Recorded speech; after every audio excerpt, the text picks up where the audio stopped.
हाय यार, मैं हूँ अग्रिम। और इस वीडियो में हम अपनी गिट और गिटहब वाली सीरीज़ को आगे बढ़ाने वाले हैं। तो पिछली वीडियो में हमने क्या किया था, हमने गिट और गिटहब वाली सीरीज़ को शुरू किया था और हमने गिट क्या होता है उसके बारे में थोड़ा बेसिक पढ़ा था और हमने थोड़ा बहुत समझा था कि हम गिट में कमिट्स को कैसे बनाते हैं, बेसिकली चेक पॉइंट्स को कैसे बनाते हैं। ठीक है, तो ये हमारी सीरीज़ चल रही है, ठीक है, यूट्यूब पर, जिसमें हमारी प्लेलिस्ट की ये दूसरी वाली वीडियो है। पहली वीडियो में हमने गिट के बेसिक्स को समझा है और इस वीडियो में हम गिटहब की इंट्रोडक्शन पढ़ने वाले हैं कि गिटहब क्या होता है, क्यों होता है और कैसे हम गिट की चीज़ें गिटहब पे डाल सकते हैं। ठीक है, ये तो मेरे को समझ आएगा गिट की चीज़ें गिटहब पे क्यों डालते हैं, आधी वीडियो तक तो मैं ये समझ आ जाएगा। लेकिन बेसिकली हम इतना समझना चाहते हैं कि गिटहब क्या है, क्यों है, कैसे है। ठीक है, तो इंट्रोडक्शन टू गिटहब इस वीडियो में होगा। तो डायरेक्टली आप जंप करते हैं स्क्रीन पे और समझना शुरू करते हैं। तो ठीक है, फिर शुरू करते हैं अपने इंट्रोडक्शन टू गिटहब से। ठीक है, ओके। तो देखो यार, सबसे पहले तो हमारे को, इससे पहले हम किसी भी चीज़ में आगे बढ़े, हमारे को पहले ये जानना ज़रूरी है कि गिटहब है क्या और वो ऐसा हमारे को क्या ऑफ़र करता है गिट के बाद, जो हमारे को गिटहब एक अलग से चीज़ सीखनी पड़ती है। ठीक है, तो क्योंकि हमने गिट, देखो, पहली वीडियो में, यानी कि पिछली वीडियो में हमने ऑलरेडी गिट के बारे में थोड़ा बहुत पढ़ लिया है। ठीक है, हमने उसकी बेसिक कमांड्स पढ़ लिया, हमने चेक पॉइंट्स बनाना यानी कि कमिट्स बनाना हमने पिछली वीडियो में सीख लिया है इसी सीरीज़ की। ठीक है, जो एक हफ़्ते पहले आई थी। तो बेसिकली गिट क्या होता है और उससे किस टाइप की फंक्शनैलिटीज़ हम अचीव करते हैं, ये हम देख चुके हैं। तो अब गिटहब क्या है और गिटहब ऐसा हमारे को क्या ऑफ़र कर रहा है जो गिट ऑलरेडी हमें ऑफ़र नहीं कर रहा था, ये हम नेक्स्ट जानना चाहते हैं। ठीक है, तो सबसे पहले इस वीडियो में हम यही जानते हैं कि व्हाट इज़ गिटहब। ठीक है, तो यार देखो, सबसे पहले तो ना यहाँ पे ये गिटहब मैंने खोल रखा है। तो तुम्हें गिटहब खोलना है तो सिंपली github.com लिखो और यहाँ पे तुम्हारा गिटहब खुल जाएगा। ठीक है, अगर तुम नए हो तो तुम्हारे को शायद अपनी एक अकाउंट इस पर बनाना पड़ेगा। तो वो अकाउंट तुम बना लो, जैसे मर्जी बना लो, क्योंकि अकाउंट तो जैसे किसी भी साइट पे तुम नॉर्मल साइनअप करते हो वैसे ही तुम्हारे को गिटहब पे भी साइनअप करना होगा। ठीक है, तो अगर तुम ऐसे जाओगे तो तुम ऐसे टाइप के किसी पेज पे पहुंच जाओगे। ठीक है, इसमें फिर तुम अपना साइनअप दबाओगे और यहाँ पे अपना एक अकाउंट बना लोगे। ठीक है, ये मतलब ये थोड़े ड्रामे वामे से शुरू करते हैं, एंटर योर ईमेल वगैरह। तो अपनी तुम ईमेल वगैरह डालो और इस पर एक अकाउंट क्रिएट कर लो। ठीक है, उसके बाद फिर तुम क्या कर सकते हो, उसके बाद तुम गिटहब पे लैंड करोगे ना, तुम्हारा कुछ ऐसा सा एक पेज दिख रहा होगा जिसमें तुम जिनको फॉलो कर रहे हो, जिनको फॉलो नहीं कर रहे हो उसके बेसिस पे आएगा। अभी जो कि तुम्हारा नया नया अकाउंट है उसमें कुछ भी आ नहीं रहा होगा। लेकिन तुम क्या करो, यहाँ पे तुम एक कोई भी रैंडम, मान लो तुम एक बार डेव P2P सर्च कर लो। ठीक है, और उससे तुम्हें ये वाली एक नाम की चीज़ मिलेगी, इस पर क्लिक कर लोगे तो तुम मेरे वाले पेज पे पहुँचोगे। मतलब मैं ये नहीं कह रहा तुम्हें पहुँचने की ज़रूरत है, मैं कह रहा हूँ अगर तुम पहुँचना चाहते हो तो। ठीक है, तो बेसिकली ये जो पेज है इसमें बहुत सारी चीज़ें हैं। ठीक है, बहुत ही सारी चीज़ें। तो इसमें से मैं अभी क्या दिखाना चाह रहा हूँ, इसमें से मैं अभी ये दिखाना चाह रहा हूँ कि गिटहब हमारे को क्या करने की एक फंक्शनैलिटी प्रोवाइड कर रहा है जो हमारे पास वैसे नहीं थी। और गिटहब जो चीज़ हमारे को प्रोवाइड कर रहा है ना, उसका नाम है कोड शेयरिंग। क्योंकि देखो, अभी अगर तुम्हारे को याद हो गिट में, तो फिर हमने चेक पॉइंट्स बनाना सीख लिया था और हमने सीख लिया था कि हम कमिट कैसे बनाते हैं, हम कमिट को यूज़ कैसे कर सकते हैं। ठीक है, और मतलब ये सब अभी हमने सीखा नहीं था कि हम कमिट को मतलब कमिट पे वापस कैसे जा सकते हैं और पुराने कोड पे वापस कैसे जा सकते हैं। इस सम की कमांड्स अभी हमने नहीं सीखी थी, लेकिन हमने इतना समझ लिया था कि अगर हम एक बार कमिट बना देते हैं तो कुछ कमांड्स का यूज़ करके हम उस कमिट पे वापस भी जा सकते हैं। ठीक है, हम उस वाले कोड पे वापस जा सकते हैं।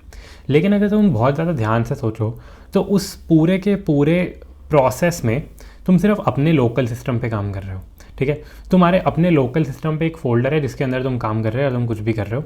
और बेसिकली उसको अगर तुम, जैसे मान लो तुम एक 5 लोगों की टीम में काम कर रहे हो और तुम उसको शेयर करना चाहते हो बाकी लोगों के साथ, क्योंकि मैंने कहा था कि गिट और गिटहब का यूज़ बेसिकली वर्जन कंट्रोल के लिए होता है और इस चीज़ के लिए भी होता है कि तुम मतलब एक टीम में काम कर पाओ। तो अगर तुम टीम में काम करना है तो तुम्हारे को कोड और लोगों से शेयर तो करना पड़ेगा, है ना। तो उस चीज़ के लिए हमारे को गिटहब भी यूज़ आता है। तो गिटहब क्या है, गिटहब बेसिकली एक वेबसाइट है। ठीक है, गिटहब एक इंटरनेट पे होस्टेड वेबसाइट है जिसमें तुम अपने गिट के कोड को डाल सकते हो। ठीक है, ऐसे कोड को जिसमें तुमने गिट यूज़ किया है उसको तुम गिटहब पे डाल सकते हो और यहाँ से दूसरे बंदे इसको ले सकते हैं। ठीक है, तो बेसिकली अभी शायद तुम्हारे को पहले सेकंड में समझ नहीं आएगा कि ये एक ईमेल से कैसे अलग है, कि ये उस चीज़ से कैसे अलग है कि मैं अपना कोड उठा के किसी को ईमेल कर दूं और वो बंदा मेरे को वापस ईमेल कर दे। ठीक है, तो उस चीज़ को हम धीरे धीरे समझेंगे। लेकिन अभी के लिए तुम ये समझ सकते हो कि इसमें बहुत पावरफुल टाइप की फंक्शनैलिटीज़ हैं कि ये तुम्हें और तुम्हारी टीम को अपने कोड को सिंक्ड रखने में बहुत हेल्प करेगा। ये चीज़ इंश्योर करने में हेल्प करेगा कि तुम सब लोग जो एक कोड यूज़ कर रहे हो वो सेम है। ठीक है, तुम same version of the code पे हो। ठीक है, तो तो इसमें अगर तुम बहुत ध्यान से देखो यहाँ पे पूरा फोल्डर स्ट्रक्चर दिखा रहा है कि कौन सी फाइल है कौन सी नहीं है ना।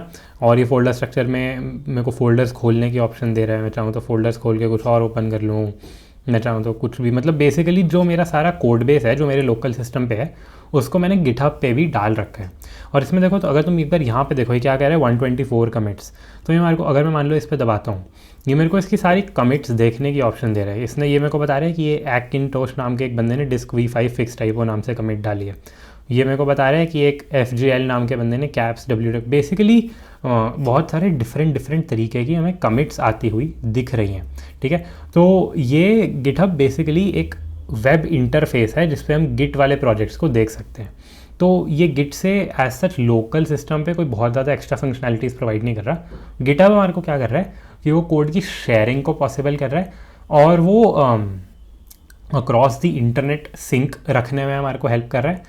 प्लस वो हमारे को और किस चीज़ में हेल्प कर रहा है कि वो हमारे को एक विजुअल UI दे रहा है, क्योंकि अभी तक हमने गिट को सिर्फ टर्मिनल से यूज़ किया है, अगर तुम्हें याद हो, है ना। तो अब हमारे को अगर गिटहब मिल गया तो उसमें हमारे को एक विजुअल UI मिल गया अपने गिट वाले प्रोजेक्ट्स को यूज़ करने का। ठीक है, तो ये हो जाता है यार गिटहब। ठीक है, ओके। तो what is GitHub and what does it offer in addition? GitHub is basically a website.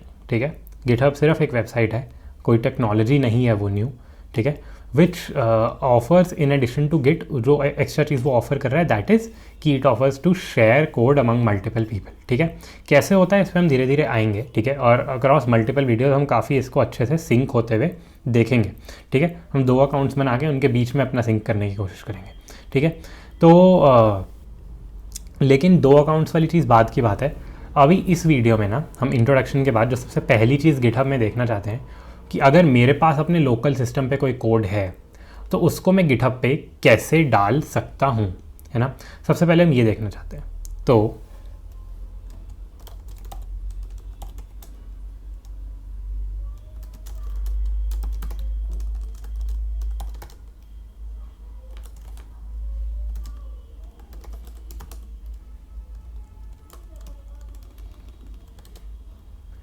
मान लेते हैं कि ये जो मेरे पास, जैसे ये जो पिछली बार हमने गिट नाम का एक फोल्डर बनाया था जिसके अंदर हमारी test.txt और test1.txt थी, है ना।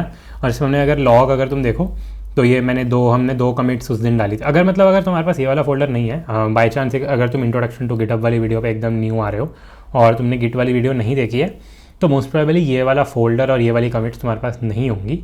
पर उसमें कोई ऐसा टेंशन नहीं है। देखो, अगर तुम्हें एक्चुअली में गिट सीखना है, जो कि मैं रेकमेंड करूँगा कि तुम गिटहब से पहले सीखो, फिर तो तुम उस पिछली वाली वीडियो पे जाके सीख सकते हो। ठीक है, इसी प्लेलिस्ट में पिछली वाली वीडियो है इंट्रोडक्शन टू गिट की।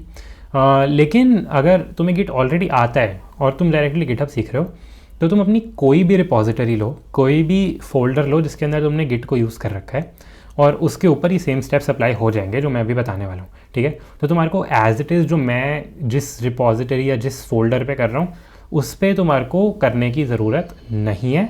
तुम अपनी एक अलग फोल्डर में कर सकते हो, लेकिन ओनली रिक्वायरमेंट ये है कि उसके अंदर गिट इनिशियलाइज्ड होना चाहिए। ठीक है, तो यहाँ पे हम देख सकते हैं अगर मैं गिट लॉग लिख रहा हूँ तो मेरे को अपनी 2 कमिट्स दिख रही हैं। ठीक है, तो इसका मतलब है कि मेरे इसमें फोल्डर में गिट है और मैंने अपनी 2 कमिट डाल रखी हैं। ठीक है, तो अब हम क्या करते हैं यार, अभी ये जो देखो, अभी अगर ये जो मेरा गिट नाम का फोल्डर है, ठीक है, जिसके अंदर मेरी test.txt और test1.txt फाइल है, जिसके अंदर मेरी ये 2 कमिट हैं, ये फोल्डर अभी मेरे सिर्फ लोकल सिस्टम पे है। अब मैं एक चीज़ ट्राई करता हूँ कि मैं इसको गिट हब पे डालने की कोशिश करता हूँ ताकि ये एक डोमेन पे एक्सेसिबल हो जाए, इंटरनेट पे एक्सेसिबल हो जाए, और अगर कल को किसी को मेरे से कोड चाहिए तो वो डायरेक्टली गिटहब पे जाके उस कोड को डाउनलोड कर ले अपने पास, है ना। तो ये चीज़ करने की कोशिश करते हैं। बेसिकली अपने लोकल गिट फोल्डर को मैं गिटहब पे डालना चाहता हूँ। ठीक है, अब इसमें थोड़ा सा विश्वास रखो क्योंकि इस गिटहब सीखने की सीरीज़ में भी हमारे को एक्चुअली 2-3 वीडियोज़ के थ्रू जाना पड़ेगा। ठीक है, एक ही वीडियो बहुत ज़्यादा लंबी मैं नहीं बना रहा हूँ। तो इस पहली वाली वीडियो में भी हम सिर्फ इतना देख रहे हैं कि अपना कोड हम गिटहब पे कैसे डाल सकते हैं। उसके एग्जैक्ट फ़ायदे, गिटहब की एक्सट्रीमली स्ट्रॉन्ग पावर, ये तुम्हारे को नेक्स्ट या नेक्स्ट टू नेक्स्ट वीडियो में समझ आ जाएगी। ठीक है, तो अभी हमारा एम क्या है, we want to put this git repository on GitHub. ठीक है, और ठीक है, तो ये शुरू करते हैं। तो सबसे पहले तुम्हारे को क्या करना पड़ेगा यार, देखो जैसे ये है, ये एक ethereum/devp2p ऐसे ऐसे करके दिखा रहा है। ये बेसिकली एक लिंक है जिस पे हमारे को पता है कि अगर मैं इस लिंक पे जाऊँगा, मैं इस पर आज जाऊँ या मैं इस पर 2 साल बाद जाऊँ या मैं इस पर 3 साल बाद जाऊँ, एज लॉन्ग एज जिसने ये लिंक बनाया है उसने इसको चेंज नहीं किया है, एज लॉन्ग एज जिसने ये लिंक बनाया है उसने इसको चेंज नहीं किया है, मैं हमेशा इसी कोड बेस पे पहुँचूँगा, ठीक है। तो ऐसा ही एक लिंक मेरे को अपना ही बनाना पड़ेगा। बेसिकली मेरे को ऐसा कुछ बनाना पड़ेगा पहले गिटहब पे, जिसको मैं बोलूँगा कि इधर मेरी गिट रिपॉजिटरी आएगी, ठीक है। तो मतलब देखो बेसिकली होता क्या है, अगर तुम्हारे को इसको डालना है ना, तुम्हारे को पहले अपना यहाँ पे देखो टॉप राइट पे एक प्लस का बटन आ रहा होगा, प्लस के बटन को दबाओगे तो ये न्यू रिपॉजिटरी कह रहा होगा, ठीक है। तो न्यू रिपॉजिटरी को अगर तुम दबाते हो तो ये तुम्हारे को इस पेज पे ले आएगा। अब रिपॉजिटरी होता क्या है, देखो कि रिपॉजिटरी वर्ड ना मैं 2-3 बार यूज़ कर चुका हूँ। तो अब रिपॉजिटरी होता क्या है, इन्होंने यहाँ पे बता रखा है कि repository contains all project files including the revision history. तो बेसिकली जो ये पीछे हम थे ना, यहाँ पे ये जिस पेज पे हम थे, इस पर अगर मैं एक बार वापस आऊँ तो ये एक रिपॉजिटरी है। रिपॉजिटरी क्या होता है, रिपॉजिटरी में हमारा सारा कोड होता है, सारी कमिट्स की डिटेल्स होती हैं और भी बहुत सारी चीज़ें होती हैं। लेकिन बेसिकली रिपॉजिटरी क्या होती है, रिपॉजिटरी में हम मतलब रिपॉजिटरी हमारी वो लोकेशन है जिसके अंदर हमारा पूरा का पूरा गिट प्रोजेक्ट जा रहा है, ठीक है। तो ये बस एक वर्ड है, तुम इसको फोल्डर ही मान लो, ठीक है। रिपॉजिटरी बस इसका गिट वाला वर्ड है कि रिपॉजिटरी क्या होता है। तो अगर बेसिकली तुम अपनी गिट वाले लोकल फोल्डर को गिटहब पे डालना चाहते हो तो तुम एक न्यू रिपॉजिटरी क्रिएट करोगे, ठीक है। अब उसमें टेम्पलेट वाले पार्ट को तुम अभी अकेले छोड़ सकते हो, ठीक है, क्योंकि मेरे पास तो ऑप्शन आ रही हैं, तुम्हारे पास मोस्ट प्रोबेबली ऑप्शंस भी नहीं आ रही होंगी, क्योंकि टेम्पलेट एक थोड़ा बाद का कॉन्सेप्ट है, अभी का नहीं है। सबसे पहले तुम्हारे को क्या करना होता है, सबसे पहले तुम्हारे को एक रिपॉजिटरी को नेम देना पड़ता है कि भाई ये जो कोड मैं होस्ट कर रहा हूँ ये किस नाम से सबको दिखेगा गिटहब पे, ठीक है। तो इसको मैं मान लो मैं लिखता हूँ माई फर्स्ट रिपॉजिटरी, ठीक है। मतलब मेरी पहली है नहीं बट मान लेते हैं मेरी भी पहली है, तो तुम भी माई फर्स्ट रिपॉजिटरी लिख सकते हो, ठीक है। तो माई फर्स्ट रिपॉजिटरी मैंने इसका नाम रख दिया है, ठीक है। अच्छा, इसके बाद ये हमसे नेक्स्ट चीज़ क्या पूछ रहा है रिपॉजिटरी बनाते हुए, ये पूछ रहा है do you want it to be public और do you want it to be private. इसका मतलब इन्होंने एक्जैक्टली समझा रखा है कि अगर तुम रिपॉजिटरी को पब्लिक रखते हो तो उसका मतलब है anyone on the internet can see this repository, ठीक है। तो जैसे फॉर एग्जांपल मैं एक रैंडम बंदा हूँ और अगर मैं इस पे जाके जिस रिपॉजिटरी में पहले था मैं इनके कोड को देख पा रहा हूँ, मतलब इन्होंने अपने कोड बेस को पब्लिक रखा हुआ है, इन्होंने अपनी रिपॉजिटरी को पब्लिक रखा हुआ है। यही ऐसे बहुत सारी रिपॉजिटरीज होंगी जो पब्लिक नहीं होंगी, वो प्राइवेट होंगी। उसका मतलब क्या होगा कि जिस बंदे को उस ओनर ने स्पेसिफिक परमिशन दे रखी होगी तो बाय डिफ़ॉल्ट एक प्राइवेट रिपॉजिटरी को सिर्फ उसका ओनर देख पाता है। इसका ओनर मैं हूँ क्योंकि ये इसको मैं बना रहा हूँ। तो अगर मैं इसको प्राइवेट रखता हूँ तो ऐसा होगा कि इसको सिर्फ और सिर्फ मैं देख पा रहा हूँ, और कल को अगर मैं चाहूँ तो मैं और कह सकता हूँ कि मेरे को इन 3 लोगों को देखना अलाउ करना है, मेरे को इन 4 लोगों को देखना अलाउ करना है। बेसिकली पब्लिक में कोई भी तुम्हारे लिंक पे आके तुम्हारे कोड को देख सकता है। प्राइवेट में ऐसा होता है कि तुम खुद मैनुअली डिसाइड करते हो कि कौन कौन देख सकता है। बाय डिफ़ॉल्ट किसी को भी देखने का राइट नहीं होता, लेकिन जैसे जैसे तुम लोगों को ऐड करते जाओगे तो उनको एक्सेस दे सकते हो अपनी रिपॉजिटरी का, ठीक है। तो मान लो मैं अभी के लिए प्राइवेट रख रहा हूँ, ठीक है। तुम पब्लिक रखो प्राइवेट रखो, एकदम तुम्हारी मर्जी है, कोई दिक्कत वाली बात है ही नहीं, ठीक है। अच्छा, उसके बाद ये बाकी जो ऑप्शंस कह रहे हैं यार, इसको हम एक बार को अभी के लिए इग्नोर मारते हैं, थोड़े बाद के कॉन्सेप्ट्स हैं, ठीक है। तो अभी एक काम करो, बस 2 चीज़ें करो। पहली बात तो रिपॉजिटरी नेम अपना रखो, ठीक है, और उसके बाद तुम पब्लिक और प्राइवेट में से चुन लो, ठीक है। डिस्क्रिप्शन भी है, वो ऑप्शनल है, तो वो तुम देख सकते हो चाहो तो, और बट इससे एज सच कोई फ़र्क नहीं आता, ये बस तुम डिस्क्राइब कर रहे हो कि तुम्हारी रिपॉजिटरी क्या है। तो तुम लिख सकते हो this is my first repository, ठीक है। और उसके बाद फिर तुम पब्लिक और प्राइवेट में से कुछ चुनो। मैं पर्सनली प्राइवेट चुन रहा हूँ, तुम चाहो तो पब्लिक भी चुन लो, उससे बाकी प्रोसेस में कहीं पे भी कोई भी फ़र्क नहीं आएगा, ठीक है। तो तुम दोनों में से कुछ भी चुन सकते हो, ठीक है। और इसके बाद फिर अब तुम नीचे जाके सिंपली क्रिएट रिपॉजिटरी दबा दो। देखो तो एक बार अगर तुमने क्रिएट रिपॉजिटरी दबा दिया ना, और अगर तुमने सही ऑप्शंस के साथ किया है तो फिर ये तुम्हारे को क्या कहेगा, ये तुम्हारे को मल्टीपल ऑप्शंस दे देगा। अभी बेसिकली कह रहा है कि यार ये लिंक एक बन गया है, ठीक है, ये एक रिपॉजिटरी बन गई है, लेकिन अभी इस रिपॉजिटरी के अंदर क्या कोड आना है ये उसको नहीं पता है। मतलब अभी क्योंकि देखो गिटहब पे ये रिपॉजिटरी बनी हुई है, पर उसको इस टाइम बिल्कुल भी आइडिया नहीं है कि जो मैंने अपने लोकल सिस्टम पे गिट नाम के फोल्डर में कोड रखा हुआ है वो इसको यहाँ पे दिखाना है, ठीक है। ये तो अभी इसको नहीं पता, ये मेरे को मैनुअली इसको बताना पड़ेगा, ठीक है। तो उसकी देखो हमारे को मल्टीपल ऑप्शंस और उसकी कमांड्स दे रहे हैं। कह रहे पहली बात तो अगर आपको न्यू रिपॉजिटरी क्रिएट करनी है कमांड लाइन से, उसकी हमारे को देखो ऐसा ज़रूरत है नहीं। ये कह रहे हैं और क्यों, क्योंकि अच्छा न्यू की ज़रूरत बाय द वे हमारे को क्यों नहीं है, क्योंकि हमारे पास एग्जिस्टिंग एक गिट रिपॉजिटरी है लोकल सिस्टम पे, ठीक है। तो ऑलरेडी हमारे पास एक गिट प्रोजेक्ट है। क्रिएट अ न्यू रिपॉजिटरी का मतलब कि हमारे पास अभी कुछ भी नहीं है और हम उसको एकदम स्क्रैच से बना के भेजना चाह रहे हैं, ठीक है। लेकिन हमारे को कौन से वाले पार्ट को चाहिए, हमारे को चाहिए और push an existing repository from the command line. तो बेसिकली ये वाला पार्ट है जिसमें ये कह रहा है कि आप एक एग्जिस्टिंग रिपोजिटरी यानी कि एक एग्जिस्टिंग गिट प्रोजेक्ट जो आपके लोकल फोल्डर पे है उसको आप अपने कमांड लाइन क्या होता है, कमांड लाइन होता है हमारा टर्मिनल, ठीक है, इस टर्मिनल को कमांड लाइन बोलते हैं, कि आप कमांड लाइन की हेल्प से अपने एक एग्जिस्टिंग गिट फोल्डर को गिटहब पे डालना चाह रहे हो, ठीक है। तो ये वाली ऑप्शन अगर तुम ध्यान से सोच रहे हो ये हमारी सही ऑप्शन है, ठीक है। तो इसमें ये कह रहे हैं अगर आपको ये करना है तो ये लो ये कमांड्स कॉपी करो और डायरेक्टली पेस्ट कर दो, ठीक है। तो कर देते हैं, ठीक है, एक बार को अभी को मैं कर देता हूँ, मैं इनको करता हूँ कॉपी, मैं इनको करता हूँ पेस्ट और मैं दबा देता हूँ एंटर, ठीक है। तो देखो मेरा यहाँ पे ये पुश हो गया है। अब इसमें अगर तुम्हारे को मैं दो चीज़ें बताता हूँ, ठीक है, दो चीज़ें बताता हूँ। पहली बात तो मैंने इसको जब यहाँ पे कॉपी पेस्ट किया है मेरा डायरेक्टरी चल गया है डायरेक्टली, ठीक है। तुमसे जब तुम इसको पहली बार करोगे ये तुम्हारा गिट का यूज़र नेम और पासवर्ड इनपुट मांगेगा, ठीक है। तो वो तुम इनपुट कर देना, उसमें ऐसा तुम्हारे को कुछ नया नहीं करना। बेसिकली जो तुमने जो अपना अकाउंट बनाया था उसका एक यूज़र नेम सेट किया होगा और पासवर्ड सेट किया होगा, ठीक है। तो वो चीज़ तुम इसमें यहाँ पे जब भी मांगेगा तो इसको दे देना, ठीक है।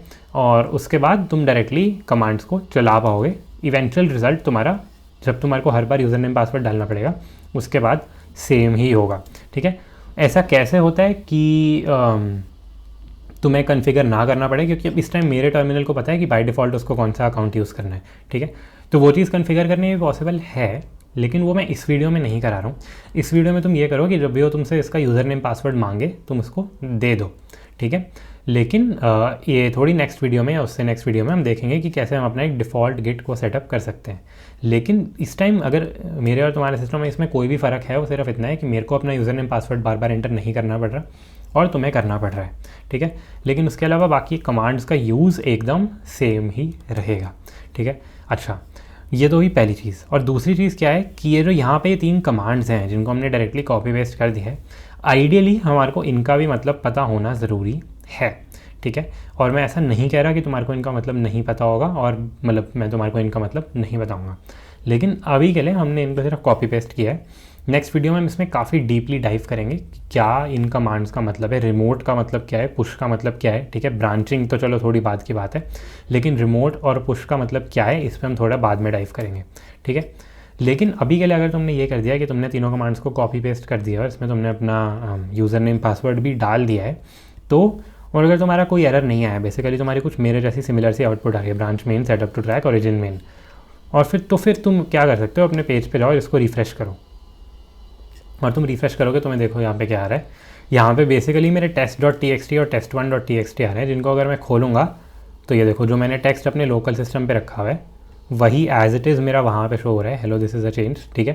तो मेरी एक तो फाइल चली गई, ऊपर से देखो अगर मैं 2 कमिट्स पे दबाता हूँ यहाँ पे, ये मेरे जो एग्जैक्ट गिट लॉग वाली कमिट्स हैं इसमें क्या लिखा है, edit test.txt and test1.txt, edit test. दूसरी क्या है, मॉडिफाइड test.txt एंड test1.txt, ये देखो मॉडिफाइड test.txt एंड test1.txt। तो बेसिकली ये हमारे को क्या कर रहा है, इसने हमारे एज इट इज़ पूरे के पूरे फोल्डर को डाल दिया है गिटहब पे, ठीक है। और एक बार अगर तुमने सेटअप कर लिया फिर तुम्हारे लिए ये हो गया बहुत ही ज़्यादा ईजी। क्यों? क्योंकि अब मान लो मैं ऐसा करता हूँ, ये देखो ये मेरी फोल्ड फाइल्स हैं, ठीक है। मैं क्या करता हूँ, गेट स्टेटस, तो इसमें देखो test1.txt मेरी मॉडिफाइड है। बेसिकली अगर तुम्हारा कुछ भी मॉडिफाइड नहीं आ रहा तो तुम एक काम करो, test1.txt को ओपन कर लो, ठीक है, वरना अपने फेवरेट टेक्स्ट एडिटर में, और उसमें कोई भी चेंज कर देते हैं, ठीक है। तो अब इस टाइम अगर तुम्हारे को मेरी गिट वाली वीडियो याद है तो हमारा test1.txt फाइल चेंज हो रखी है, लेकिन अभी हमने इसको कमिट नहीं किया है, ठीक है। तो एक काम करते हैं, मैं इसको git add डॉट करता हूँ, git commit, ठीक है, क्योंकि ये पिछली वीडियो से है। तो बेसिकली हम इसको अब बता रहे हैं गिट को कि मेरे को अपनी test1.txt को यूज़ करना है, चेंजेस टू बी कमिटेड में मेरी test1.txt आ गई, और मैं इसको कमिट कर देता हूँ, लिख देता हूँ मॉडिफाइड test1.txt, ठीक है। तो इस टाइम मैंने यहाँ पे एक कमिट बना दिया। अच्छा, बाय द वे अगर तुम्हारे को गिट ऐड और गिट कमिट का मतलब नहीं समझ आया है तो ये हमने पिछली वाली वीडियो में बहुत अच्छे से देखा है, ये तो एक बार को मैं रेकमेंड करूँगा उसको समझ लो। लेकिन मैं अभी 1 मिनट में फटाफट से समझा भी देता हूँ। जब हम गिट स्टेटस लिख रहे हैं तो यहाँ पे देख पा रहे हो, ये कह रहा है कि change is not stage for commit, ठीक है। और इसमें बता रहा है कि मॉडिफाइड हमने test1.txt को किया है। फिर मैंने क्या किया, ताकि ये चेंजेस कमिट के लिए स्टेज हो जाए, मैंने गिट ऐड डॉट कर दिया। डॉट का मतलब कि जितने चेंजेस हैं सबको स्टेज कर दो, जिसमें फिर मैंने बाद में फिर से स्टेटस देखा, वो कह रहा है कि चेंजेस टू बी कमिटेड में मॉडिफाइड है भाई test1.txt, और फिर मैंने उसको गेट कमिट कर दिया और मैंने उसको मैसेज दिया है कि भाई मॉडिफाइड test1.txt, ठीक है। तो इस टाइम फिर अगर मैं अपना गेट लॉग देखूंगा, मेरे को यहाँ पे अपने मॉडिफाइड test1.txt नाम की एक कमांड दिख रही है, ठीक है, सॉरी कमिट दिख रही है। लेकिन अगर मैं अपने गिटहब पे आऊँगा तो फिर अभी मेरे को यहाँ पे ये कमिट नहीं दिख रही। देखो अभी भी मेरे को अपनी तरफ 2 ही कमिट्स दिख रही हैं, ठीक है। तो इसका रीज़न क्या है?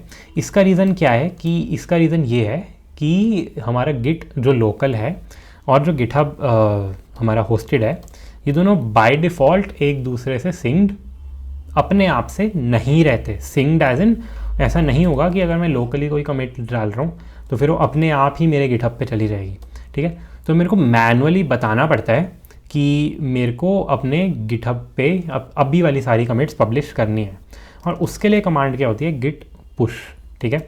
तो गिट पुश ओरिजिन मेन, अगर मैं सिर्फ इतना लिख रहा हूँ, देखो अब इस कमांड को भी हम बाद में थोड़ा सा और ब्रेक डाउन करेंगे, क्योंकि नेक्स्ट वीडियो में हम जब थोड़ा रिमोट्स के बारे में पढ़ेंगे, जब हम ब्रांचेस के बारे में पढ़ेंगे, तो फिर तो मैं इस कमांड को पूरा एकदम 100% तरीके से ब्रेक डाउन करके तुम्हारे को बताऊँगा कि क्या होता है। लेकिन अभी के लिए अगर तुमने गिट सेटअप में उन वाली कमांड्स को कॉपी पेस्ट किया था जिसको मैंने किया था रिपॉजिटरी बनाते टाइम, तो फिर अगर तुम एग्जैक्ट ये वाली कमांड लिख के गिट पुश ओरिजिन मेन, तो इसमें बेसिकली क्या कह रहे हैं कि हमारे को गिट की हेल्प से अपने सारे कोड को पुश कर देना है। कहाँ पे पुश कर देना है? ओरिजिन पे। ओरिजिन का मतलब क्या है? गिटहब, ठीक है। तो बेसिकली हम कह रहे हैं हमारे को अपने सारे करंट कमिट्स को गिटहब पे पुश कर देना है। कौन सी ब्रांच पे? मेन ब्रांच पे, ठीक है। और अभी बाय डिफ़ॉल्ट तुम मेन ब्रांच पे ही रहते हो, ठीक है। ब्रांच का मतलब भी तुम्हें नहीं पता है, तो फिर मेन का मतलब है कि अभी जो मेरे सारे अभी वाले चेंजेस हैं उनको आप पुश कर दो, ठीक है। ओरिजिन का मतलब है कि उनको गिटहब पे पुश कर दो। तो गिट पुश ओरिजिन मेन का मतलब है कि मेरे सारे करंट वाले चेंजेस पुश करो। कहाँ पुश करो? गिटहब पे पुश करो। कौन से वाले? करंट वाले। और ये लो मैंने इस पर एंटर दबा दिया। तो अगर तुम ये करते हो और तुम एक बार कमांड को रन होने देते हो और अब तुम इसको रिफ्रेश करते हो, तो ये देखो ये कह रहा है मॉडिफाइड test1.txt।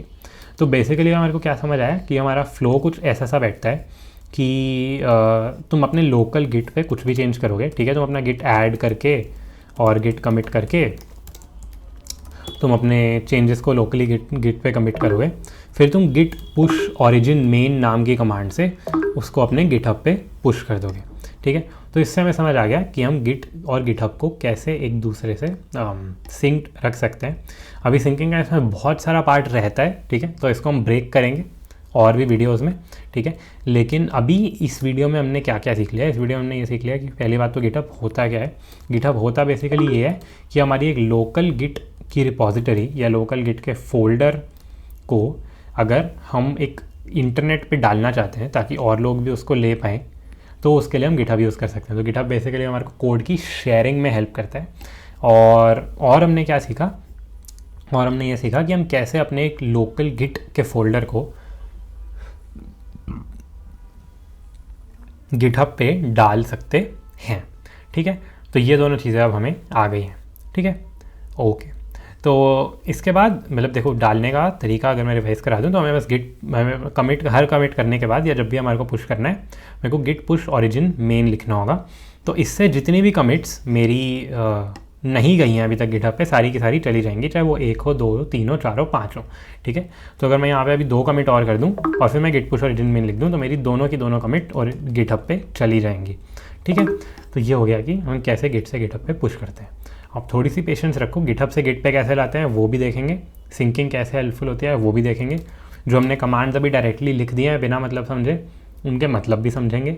ये हर एक चीज़ को हम करेंगे, ठीक है। By the end of this series तुम एकदम एक्सपर्ट हो गए इसमें, उसकी टेंशन मत लो।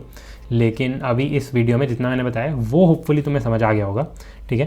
तो यही है, ठीक है। होपफुली तुम्हें वीडियो भी अच्छी भी लगी होगी, ठीक है। कोई डाउट वगैरह हो तो प्लीज़ कमेंट्स में पूछ लेना, नहीं है फिर तो कोई प्रॉब्लम है ही नहीं, है तो प्लीज़ पूछ लेना क्योंकि उसका आंसर मिल जाएगा, ठीक है जी। ओके, बाकी वीडियो अच्छी लगी हो तो लाइक शेयर और सब्सक्राइब भी कर देना, ठीक है। और बाकी एक और चीज़ है यार कि ये गिट और गिटहब जैसे यहाँ पे हम सीरीज़ चला रहे हैं ना, ऐसे ही, क्योंकि देखो गिट और गिटहब तुम्हारा एक बहुत इंपॉर्टेंट पार्ट है डेवलपर बनने का, ठीक है। अगर तुम किसी भी टाइप के डेवलपर बन रहे हो या तुम कुछ भी बन रहे हो कंप्यूटर साइंस वाली फील्ड में, तो तुम्हारे को मोस्टली गिट और गिटहब आना इंपॉर्टेंट है ही है, ठीक है।